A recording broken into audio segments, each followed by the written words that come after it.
نحمدہ و نصلی علی رسولہ الکریم۔ ایک سوال گجرا والا سے ہمارے پاس ہے کہ ورقہ بن نوفل کیا صحابی تھے یا صحابی نہیں تھے؟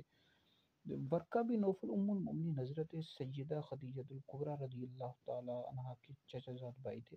نبی پاک علیہ السلام پر جب پہلی وحی کا نزول ہوا ہے تو ام المؤمنین حضرت سیدہ خدیجہ الکبریٰ رضی اللہ تعالی عنہا نبی پاک علیہ السلام کو لے کر ان کے پاس گئی تھی۔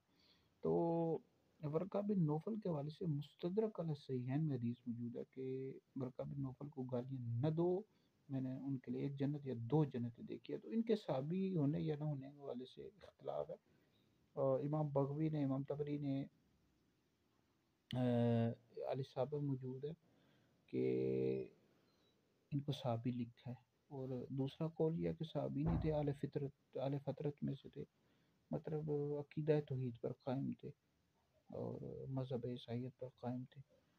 تو لہٰذا ان کے صحابی ہونے یا نہ ہونے کے حوالے سے اختلاف ہے، لیکن وہ اہل جنت میں سے ہیں۔ ٹھیک ہے جی، اس حوالے سے حدیث بھی موجود ہے، مشکوٰۃ شریف میں بھی ایک حدیث موجود ہے ان کے حوالے سے۔ تو بہرحال وہ اہل جنت میں سے ہیں، ورقہ بن نوفل۔